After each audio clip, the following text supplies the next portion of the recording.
Hello! যখন মহাকুম্ভে ঢুকছিলাম তার আগে ছিল গঙ্গা নদীকে নিয়ে একটা সুন্দর করে সাজানো গোছানো একটা অডিটোরিয়াম মতো করেছিল।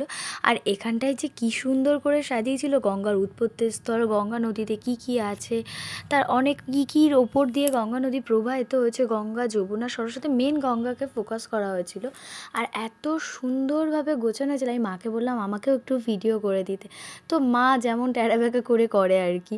ফাইনালি এখানে খুব সুন্দর সুন্দর জিনিস বানানো হয়েছিল। একটা বালি দিয়ে একটা জিনিস বানানো হয়েছিল, সেটা যে এত সুন্দর ছিল, চলো দেখতে থাকি। এটা পুরো বালি দিয়ে তৈরি হয়েছিল, যে গঙ্গার বালি দিয়ে, সাদা বালি।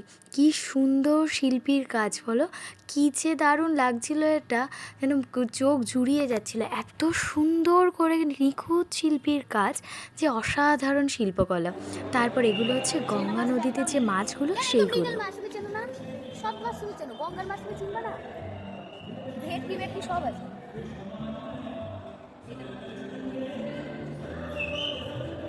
এই মাছগুলো মানে কিছু কিছু চেনা যাচ্ছিলো, কিছু কিছু চিনি না, যেমনটা হয় আর কি। তো ফাইনালি তারপর এখানটার ছোট্ট শহরটাকে কি সুন্দর করে গুছিয়ে, মানে কীভাবে গঙ্গা নদী প্রবাহিত হয়েছে, আর এই প্রয়াগরাজ শহরটা, সব কিছু একটা ছোট্ট মডেল করেছিল। কি দারুণ বানিয়েছিল মডেলটা, এত সুন্দরভাবে বানিয়েছিল, চোখ জুড়িয়ে যাচ্ছিল দেখে। আর কি সুন্দর, তাই না?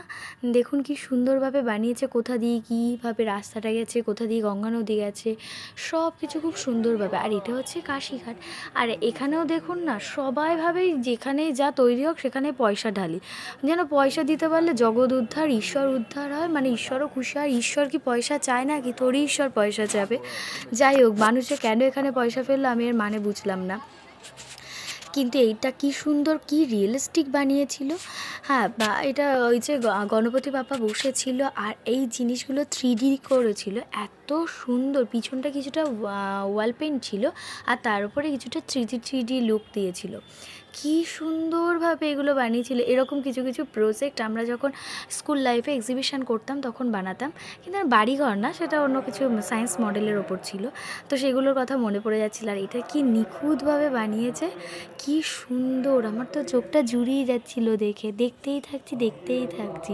কিন্তু দুমদাম নন বেঙ্গলিগুলো এসে পয়সা ফেলে দিচ্ছে, কি জানি কি চায় ওরা। যাই হোক, দারুণ ব্যাপার।